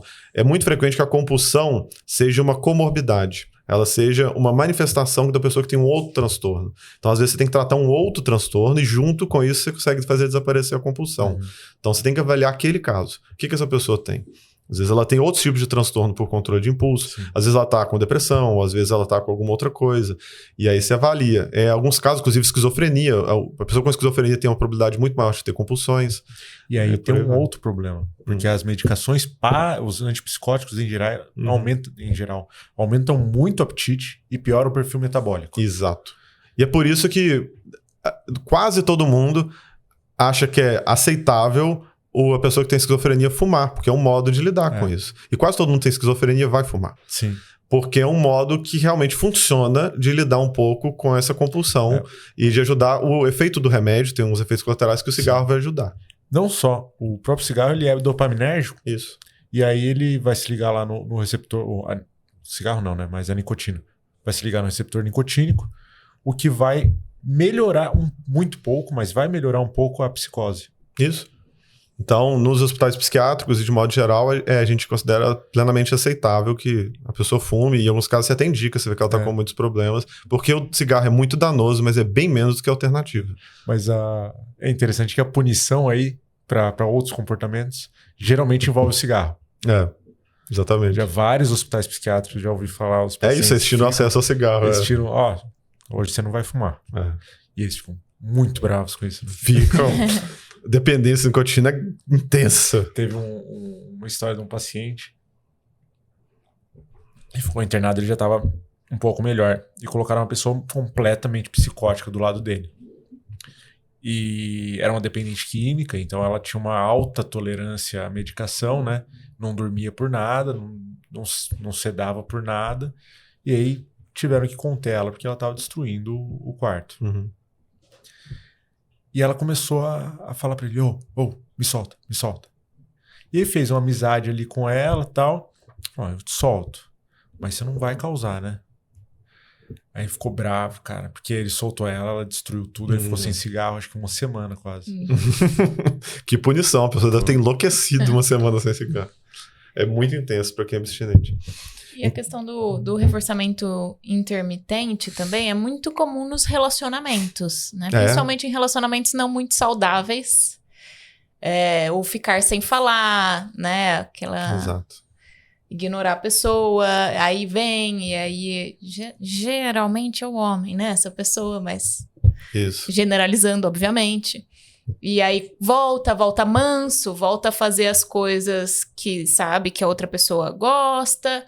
E aí, de repente, tem ali uma instabilidade emocional mesmo, que aí já a pessoa faz meia coisa e já começa a punir mesmo, né? Então, é difícil de sair desse ciclo, é difícil quebrar esse ciclo. E tem um processo até a pessoa enxergar que aquilo não é saudável. E quando ela enxerga, é extremamente difícil. Eu entendo que é por esse reforçamento intermitente. Isso, exatamente. Então, é muito difícil. E as pessoas de fora, às vezes, conseguem entender. A pessoa sofre tanto, como é que ela continua no relacionamento se ela sofre tanto? É claro que ela conseguiria relacionamentos que ela não ia ter uma pessoa com esse padrão, não ia sofrer. Mas porque acontece esse processo. O reforçamento intermitente ele é tão poderoso que antigamente, quando a gente fazia coisas menos éticas, né, na década de 50, tem um experimento, acho que é inclusive da USP, com pombos em que eles vão fazendo o intermitente. O pombo bica um disco, recebe um negocinho de água, de comida. Aí você começa, ele bica uma vez, recebe, depois passa para 2, ele bica 2 para receber, depois 4, depois 6, depois 10, depois 15, ao longo de semanas, meses ali treinando ele. Mas chega num ponto que ele tem que bicar 1000 para 1. E o pombo morre, ele quebra o próprio bico e morre tentando bicar, sendo que se ele esperasse, ele ia sair de lá e ir pra gaiola que tá cheio de comida e água à vontade. Mas ele fica obcecado em fazer aquilo lá e bicar, até morrer. Porque você foi gradualmente fazendo, é igual, que na verdade é o mito da rã na água fervendo, se for devagarzinho ela não percebe. A mesma coisa acontece, e acontece nos relacionamentos também. Então, no relacionamento, a pessoa confunde. Ela tá com alguém que é, no senso comum, as pessoas chamam de tóxica, que é, ela sente frequentemente, ela tem dúvida se a pessoa gosta dela, se ela ama ela, a pessoa trata ela às vezes mal, ou é meio negligente, ou é meio fria. E aí, quando a pessoa trata ela bem, ela sente muito bem. Mas por quê? É intermitente, então, como é mais raro, a intensidade que ela sente de resposta é maior. E o principal, ela sente também alívio. Porque aí junta reforçamento positivo, que é a adição do afeto e das outras coisas, e o negativo, que é a subtração do aversivo. Que ela estava se sentindo mal, que ela trata mal, que ela tem dúvida se a pessoa ama. E aí quando a pessoa é carinhosa, ela me ama, ela gosta de mim, tá tudo bem. Então ela confunde alívio com amor. Como ela está sofrendo com essa pessoa, quando a pessoa trata ela bem, ela retira o sofrimento, ela confunde isso com mais amor. Eu devo amar ela muito, porque olha como eu me sinto bem quando ela me trata bem. Não, você se sente bem porque ela te tortura, e quando ela para de torturar, além de você ter o alívio, o prazer de reforçamento negativo disso tudo. E a comparação também, né? Isso. Porque, tipo assim, você tá num ambiente infernal, a hora que você coloca num ambiente ruim só, já tá ótimo, né? Exato. Inclusive, isso é usado como estratégias em grupos fundamentalistas, fanáticos, grupos terroristas, para converter pessoas, para deixar a pessoa fanática. Vocês podem ler sobre algumas estratégias que o Estado Islâmico usava e algumas outras coisas. Tem uma série que mostra isso, Homeland, também, em que o cara lá, ele é sequestrado, e aí eles deixam o cara lá no sol, passando fome, sede, com dificuldade, e aí de vez em quando chega o cara, que é o líder religioso, e traz água para ele. Aí ele sente um grande alívio associado com aquela pessoa. E a pessoa é gentil. Sequestrando ele. Isso, mas que ele não vê o cara em outros contextos. Só nos contextos que ele vai se sentir bem que o cara aparece. E aí o cara tá lá sendo torturado e ele fala, se quiser, você pode sair daqui, vamos lá pro culto pra fazer sei lá o quê. Ele vai e leva o cara pro culto, com ar-condicionado, com coisa, e reza, e faz coisas, e é agradável com ele. Aí o cara sente um alívio muito grande. Aquilo libera uma série de coisas muito prazerosas para ele. Com o tempo, ele passa a associar o cara, o líder religioso e o culto com coisas muito intensas e prazerosas, e ele acredita que ele ama intensamente aquilo, e ele vai se dedicar totalmente. O cara que torturou. É o mesmo princípio da síndrome de Estocolmo. A pessoa que apaixona pelo sequestrador e tudo mais. Quando acontece do sequestrador ser gentil, ele chega lá, traz comida, a pessoa que tá com fome, ela espera que vai ser espancada, mas ele é gentil e trata bem, educado, isso gera um alívio, porque ela esperava que ele fosse espancar, fazer alguma coisa ou passar, e ela passa a associar esse alívio com ele, confunde isso com amor. Eu devo amar essa pessoa. Não, ela te torturava intensamente. Mas como é ela que é associada com o alívio da tortura, você passa a confundir. E é o caso dos relacionamentos tóxicos.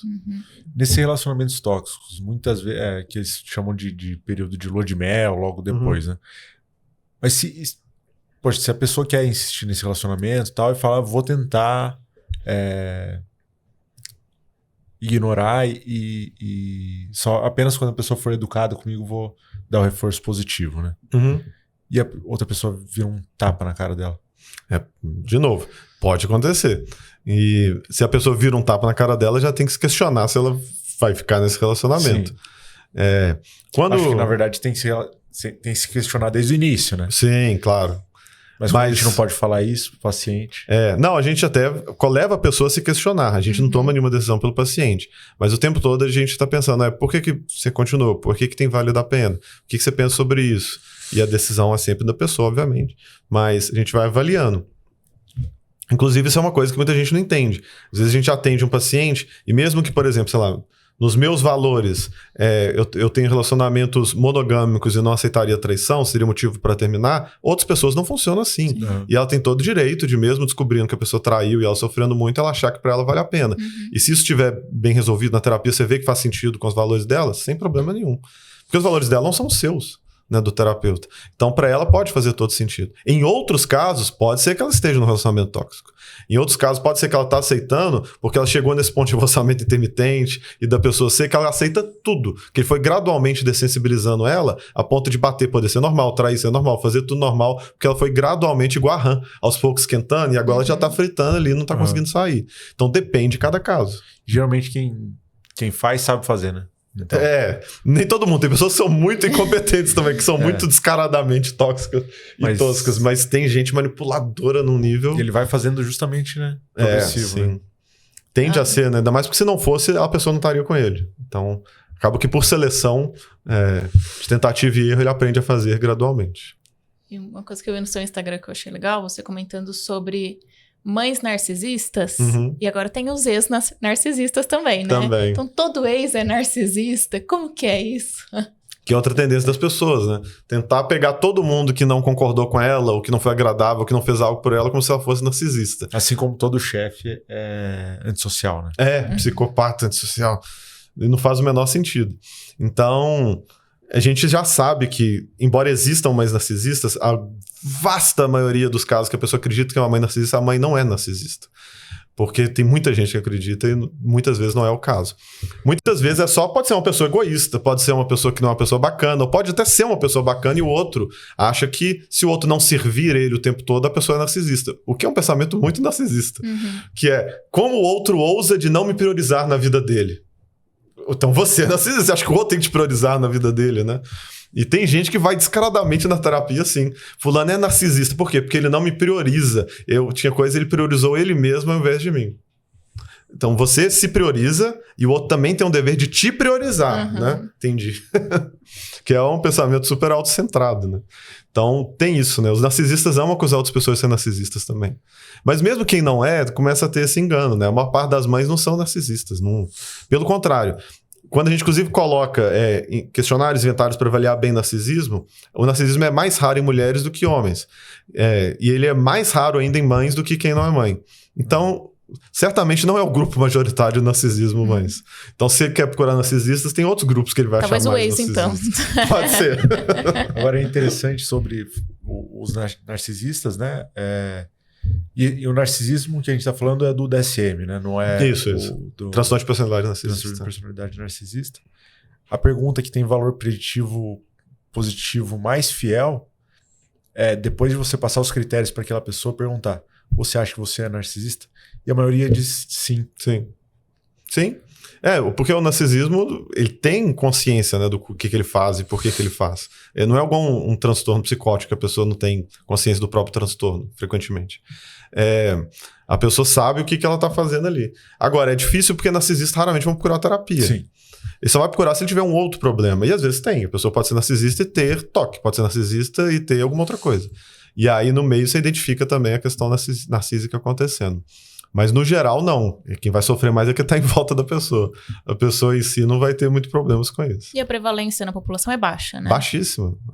Então, tem essa ilusão também. Nos cenários mais abrangentes, 2% da população. E pode ser menos do que isso. Então, se todo mundo acha que o ex-narcisista, certamente está errado. A pessoa só não te quer. Ou ela pode ser um babaca, mas não quer dizer que ela é narcisista. Ela pode... Egoísta. Pode ser várias coisas, mas não quer dizer que é narcisismo. Outra coisa, narcisismo também tem, enquanto traço de personalidade. Também tem traço. Sim. A pessoa pode ter traços narcisistas e não ser narcisista. Igual alguém pode ter traços autistas e não ser autista. Igual a pessoa pode ter traços de várias coisas. Então também tem essa confusão. Esse é um comportamento típico de narcisista. Mas não quer dizer que ela é narcisista. Então. Pedro, e mudando daí de assunto do narcisismo, outra questão que eu achei muito legal no seu Instagram a sua consideração em relação à inteligência artificial aplicada aí à psicologia. Você acha que os psicólogos têm que ter medo? Eu acho que os psicólogos ruins têm que ter medo. Eu acho que sempre vai ter mercado para psicoterapia. Mas sempre... Por que sempre vai ter mercado? Porque mesmo se acontecer o que ainda não está perto no momento, mas se acontecer da inteligência artificial ser tão boa quanto os melhores terapeutas em termos de resultado, ainda assim vai ter mercado porque tem gente que prefere estar em contato com uma pessoa. Só de ser uma máquina e saber que aquilo é programado e que é algoritmo já não é o mesmo efeito. Ele não se sente acolhido por um computador igual ele se sente para a pessoa. Depende do sujeito. Tem gente que não importa. Tem gente que não tá nem aí. Mas sempre vai ter pessoas que se importam e preferem fazer isso com uma pessoa. Então sempre eu acho que vai ter mercado para psicólogo. Mas que esse mercado pode reduzir é possível. Se chegar num ponto em que a inteligência artificial é bacana, é boa, ela não tá mais tendo desvios antiéticos igual atualmente ela tem. Atualmente ela pode vir a falar coisas bizarras. Tem que melhorar esses algoritmos para evitar isso. E você vê que ela tá funcionando para vários casos, ela pode substituir vários terapeutas, diminuir o mercado. E eu não sei se isso é ruim, porque terapia é um serviço caro, no geral. Então, grande parte da população não faz terapia, porque não tem condição. E no SUS é muito difícil você conseguir fazer. Existe terapia pelo SUS, mas é muito difícil você conseguir. Geralmente em grupo, né? Não, até existe em alguns lugares individual. Você consegue, dependendo do caso, tem psicólogos do SUS. Mas cada psicólogo tem que ficar responsável por um grupo, uma população ali que está no nicho dele de 200, 300 mil pessoas. Se 1% desses precisar de terapia, são 2.000 pessoas. Como é que ele vai atender 2.000 pessoas por semana? Não tem jeito. Então, não tem como. Então, se tiver uma inteligência artificial que torna acessível pessoas que não tem como ter acesso à psicoterapia, poder fazer pela inteligência artificial e dar algum efeito, ótimo, maravilhoso. Estamos ajudando mais pessoas. Então, eu acho que o futuro provavelmente é esse. A inteligência artificial ser uma forma de permitir algum bem psicoterapêutico para quem não tem condição de pagar um psicoterapeuta qualificado. E aí, tudo bem, eu acho ótimo. Tá ajudando gente, maravilhoso. Mas hoje, o ChatGPT não é para isso. Não, hoje ele não é bom nisso ainda. É possível que ele fique, mas hoje ele ainda tem um risco de atrogenia ruim. Não vale a pena. Outra questão são os diagnósticos, né? Então... o meu mestrado é justamente no uso de inteligência artificial para diagnósticos em psiquiatria. O erro dele gira em torno de 20%, quando é muito bom, 20%. O que é muito grande ainda, né? O ChatGPT e alguns outros, ele acerta mais que um profissional ruim. Então, mas ele não acerta mais que um bom profissional. Então, aí como é que se distingue bom profissional? Tem forma, você avaliar tanto qualificação, tempo de profissão, quanto a frequência com que as pessoas acertam. Então, os bons profissionais acertam muito mais, tem um índice de erro muito menor, tanto na psicoterapia quanto na medicina, em outras áreas, qualquer área profissional. Então, ele ainda erra mais que os bons profissionais. Então, por enquanto, ele ainda não é o mais recomendado. Se a pessoa tem condição de arcar, pagar alguém, é muito melhor que ela faça. Na verdade, atualmente, mesmo se ela não tiver, é melhor que ela não faça, porque aí tem o efeito iatrogênio que ainda é alto. Então, pode acontecer dele sugerir uma coisa bizarra que vai te ferrar. Então, não vá. E a pessoa não vai saber discriminar, diferenciar se isso faz sentido ou não. Então, atualmente, não vale a pena fazer terapia com ChatGPT. Mas é possível que no futuro faça. Vamos ver. Tem como ir melhorando esse algoritmo e chegar num ponto melhor. Porque tecnicamente ele pode se assemelhar muito mais à perfeição do que um ser humano. Isso. Só que falta a parte da interação que algumas pessoas vão preferir. Isso. E não só isso. Ele também vai ser sempre inferior no próprio diagnóstico e orientação de tratamento, porque ele não tem acesso aos mesmos estímulos que um terapeuta tem. Ele só tem ao relato verbal e digitado ou falado da pessoa. O terapeuta tem acesso à linguagem corporal, ao contato pessoal, a outras coisas. Pode conversar com pais, pode conversar com alguém, enfim. E a própria observação, né? A gente observa a pessoa, ela penteou o cabelo? Isso ela não vai falar no ChatGPT. Não penteei o cabelo há não sei quantos dias. E a contratransferência, né? Que são esses fatores muitas vezes subjetivos. Você fala, putz, tem alguma coisa diferente no Pedro hoje. Exato. A gente não depende só do relato da pessoa, a gente tem informações de outras vias. Então, e até às vezes contraditório. Você observa que a pessoa está falando algo, mas claramente o comportamento dela diz outro ali na sua frente. Então, isso é informação que o ChatGPT não tem. Outra coisa, por exemplo, se o arquivo é em áudio, o chat ele nunca vai entender, quer dizer, não sei se nunca, mas hoje ele não entende áudio. Ele transforma esse áudio em uma imagem, em uma onda, e ele vai ver a onda. Então ele perde muitas informações nessa conversão. Né? Sim. Então tem outras coisas também. Por exemplo, na própria imagem, né? Ele não entende imagem, entende pixel. Ele tem 0 e 1. Ele não entende que hoje você não penteou o cabelo por causa disso. Ele vai entender 0 e 1. 0 e 1 ele vai entender cabelo. Pronto. Ele não vai ver se a pessoa tá com o olho cheio de lágrima quando ela tá narrando alguma coisa. Isso. Hoje ele tá muito longe de conseguir fazer esse tipo de coisa. Mesmo se em breve tiver como ele abrir câmera e fazer leitura de algumas coisas da pessoa, ele vai estar muito longe no ser humano, porque as variáveis contextuais que você tem que ensinar o GPT e treinar ele são quase infinitas, são muitas. Então, a pessoa ele pode interpretar que a pessoa tá com o cabelo desarrumado, mas ela não está. É estilo, é moda. Ela usou de uma forma que parece ser desarrumado, mas não é. Ele é milimetricamente penteado para parecer que não está. Então, entre outras coisas. Então, que ele vai ter que aprender. Ou na cultura daquela pessoa, no grupo, sei lá o que, aquilo tem um valor ou tudo mais. Então, aquilo é normal, aquilo é o padrão. Ou tá desarrumado porque ela é mãe hoje e foi corrida. É diferente de estar desarrumado porque realmente ela não consegue pentear o cabelo. Então tem tantas variáveis que são basicamente quase infinitas que até os programadores conseguirem inserir essa variável, treinar essa variável, que demora pra você poder fazer, e ele aprender e ficar bom em discriminar, leva tempo. E como são muitas, ele ainda leva muito tempo para se aproximar de um bom terapeuta. Eu acho que décadas, no mínimo, para poder chegar no nível de um bom terapeuta. Mas, de novo, não vai demorar décadas, acredito, para chegar no nível de um terapeuta ruim. Daí a heterogeneia ser baixa, dele evitar falar coisas toscas. Então, isso aí pode ser que em 10 anos já esteja bem e a gente consiga colocar ele para atender a população que não tem condição de pagar. E porque ele vai dar um efeito comprovadamente, mas inferior a terapeutas. Tem que ver também o preço que isso vai vir, né? Porque às vezes vai vir o governo mais vai caro. Ter que bancar, provavelmente. Aí vai vir mais caro do que um terapeuta. Talvez. No momento. Mas não, acho que não. Acho quase impossível. Porque um serviço de inteligência que você paga, mesmo, vamos supor que o governo banca esse serviço de inteligência artificial, vai ser muito mais barato que pagar o salário de terapeutas que atendem um por um e faz todo. Não dá. Acho que vai ser bem mais econômico. Porque tem a escala, né? A escalabilidade. E tem, claro, o fato de pessoas que já, grande parte dos terapeutas, mesmo os que cobram mais caro, tem um grupo de pacientes que ele atende por preço social, ou pro bono e de graça, o que eu acho excelente, tem que fazer, eu faço, muita gente faz. Que não é porque a pessoa não tem grana que ela não vai ter acesso ao melhor profissional, mas vai ser mais escasso, porque se a pessoa só atende pessoas a preço social, ela não vive. Ela não paga as contas dela, não tem como. Né? E ela não consegue seguir as ambições pessoais dela, de comprar uma casa, de ter um carro, de fazer as coisas, de começar a ter qualidade de vida. Então, por isso que acaba sendo um serviço caro e elitizado. Perfeito. E aí, mãe? Muito Mais bom. alguma coisa? Acho que Faltou é isso. tocar aquela música. Não é? Pior que eu não conheço nenhuma música dele, eu só sei a frase. Pedro Sampaio, mas não conheço. A gente veio no carro ouvindo, porque eu também não conhecia. Preferi... Aí meu gosto pessoal, preferi não conhecer. Mas... Aí ele vai ouvir isso. Maldito! Vai te cancelar. Não vou passar com ele. Pior que ele pode fazer. Inclusive, no dia do meu casamento, eu casei em Manhuaçu, interior de Minas, cidade minúscula, que é de onde é a minha esposa. 60 mil habitantes, tal, cidade pequena lá. No dia do meu casamento, Pedro Sampaio estava tocando em Manhuaçu. Olha a coincidência. Olha. Eu não marquei por isso, marquei com mais antecedência que o show dele. E aí, os meus convidados de Belo Horizonte estavam chegando na cidade, né, no interior, e aí todo lugar eles iam chegando e via cartaz. Pedro Sampaio em Manhuaçu, Pedro Sampaio em Manhuaçu. Eles, ué, ele tá famoso mesmo. Todo mundo, cartaz pra todo canto que ele tá em Manhuaçu. Mas essa semelhança deve ter te dado alguns seguidores. Deu bastante, até hoje. Acho que todos os dias alguém me marca achando que eu sou o DJ. Todos os dias. Por vários motivos. O nome, porque tem um verificado, então as pessoas já supõem que é ele. E porque a minha foto de perfil é colorida. Ela é meio colorida, assim, e tal. De HQ, né? Isso.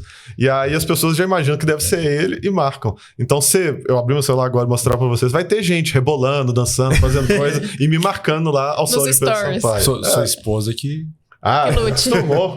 Costumou. E aí, de vez em quando, eu respondo, dou umas trolladas, é engraçado. De vez em quando a pessoa fala, me marca dançando e fala, Pedro Sampaio, sei lá, eu sou sua fã, sei lá o que, melhor música. Aí eu vou, curto e respondo, obrigado. Ela, não acredito. Aí leva um tempo até ela perceber que não é ele. Então, já aconteceu dela responder e mandar áudio, ficar empolgada. E aí, depois de muito tempo, ela perceber que não é, e você vê que ela some, bloqueou, apagou, sumiu. Então, qual reforço foi esse? Reforço da mentira. No caso, foi só pra mim, né? Reforçador pra ela não foi, coitado. Mas não é com mais intenções, eu só acho engraçado, é divertido. Sim. Sua mãe colocou esse nome, é isso. Ué, pois é, não tenho culpa, é meu nome. Inclusive, cheguei antes dele, bem antes dele. Ele é muito mais novo que eu. Então, vou continuar usando meu nome, cara. Acho que ele Sinto te muito. copiou. Eu não sei nem a cara dele. Eu agora sei, né? Mas eu não sabia também, não. Até pouco tempo atrás. Não é uma música que eu consumo, né? Não é um artista que eu... Nada contra ele. Parece ser muito gente boa, ótima pessoa, mas não conhecia. Não, fica tranquilo, você não vai ser cancelado. Não é? E o problema não é o cara, o problema é os fãs do cara, né? Como quase tudo na vida, né? O problema não é a pessoa, são os fãs da pessoa. Mas os consumidores da Entrecostas são gente boa. Tem MCs, né? Tem? O Daniel me contou hoje. Ah, é? Tem um MC famoso lá, Muito bom. que é consumidor, não sei. Não conheço também. Eu aproveito e brinco com isso. Eu faço música, dancinha, brincadeira com o DJ Pedro Sampaio, coisas assim. É ótimo, é divertido. Beleza, muito bom. Bem, como que as pessoas podem te encontrar, Pedro? Então, elas quando me procurarem vão achar o DJ, mas elas podem pôr no Instagram, por exemplo, Pede Sampaio, P-E-D de Pedro, Sampaio, tudo junto. Aí o arroba Pede Sampaio sou eu. Tá. O arroba Pedro Sampaio é o DJ. Ele chegou antes de mim. Inclusive no Facebook era o contrário. Eu era o Pedro Sampaio e ele teve que pôr DJ Pedro Sampaio pra poder ir em outras redes também. A gente fica concorrendo quem chega primeiro com o Pedro Sampaio. Então, mas lá é Pede Sampaio por causa disso. E o principal lá é o Instagram, mas eu também tenho um podcast que eu gravo muito raramente, mas agora a gente tá voltando, que é o Psicoverso, que a gente debate temas de psicologia. Ele é muito focado para profissionais da área de saúde, assim, porque a gente não fica explicando muitos termos pro público leigo, não. Mas tem episódios que dá para todo mundo entender, mas outros não. Mas aí chama Psicoverso Podcast, @Psicoverso Podcast. Tem no YouTube, tem no Instagram, tem nas coisas todas lá. Muito bom. E se quiserem marcar uma consulta, por exemplo? Você tá com a agenda aberta? Não, mas se as pessoas tiverem interesse em chamar para alguma coisa ou tentar uma fila de espera ou alguma coisa assim, aí tem um WhatsApp lá no meu perfil que é da minha secretária, é encaminhado e aí ela direciona como é que tá e tudo mais. Ela encaminha, indica outras pessoas, né, pra pessoa fazer terapia, pessoas da minha confiança, para ela poder fazer terapia e tudo mais. Isso é importante, né? Apesar de você não tá com a agenda aberta, tem outras pessoas que... Eu indico todo mundo que chega procurando terapia, eu indico para outros que têm agenda o tempo todo. O único caso que existe essa tal de fila é se a pessoa insiste, que não tem urgência, tem pressa, ela quer ter experiência de fazer terapia comigo, ela não importa quanto tempo, ela quer ficar esperando, ok. Então, tá ali, quando liberar um paciente, eu chamo. Perfeito. Marina, como que as pessoas podem te encontrar? Estou no Instagram como Marina Costa Psi. Aqui no Entrecostas estamos semanalmente com episódios. Lá no Instagram, Entrecostas Podcast, YouTube e Spotify. Isso. Curta, compartilhe, eu sempre esqueço, né? Sim. Curta, compartilhe, deixe seu comentário. E marque o DJ Pedro Sampaio. Isso aí. Ele também deve receber umas marcações, muito menos que eu, mas ele deve receber uma outra, achando que você...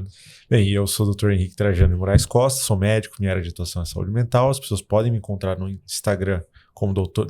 Henrique Trajano. E lá tem o link também para agendar. Na Clínica Semos em Campo Limpo, na Morata em Jundiaí e online para o Brasil todo. Eu ainda tenho vaga, hein? Ótimo. Bem, então hoje o psicólogo Pedro Sampaio esteve entre costas. Muito bom. Muito bom, gente. Muito obrigado, de verdade. Prazer estar com vocês e adorei. Foi muito legal a gente conversar. É muito bom falar desses temas todos de psicologia e a conversa fluindo, né? Onde ela foi, a gente seguiu. Sim. Então, muito bom mesmo. Adorei. Valeu.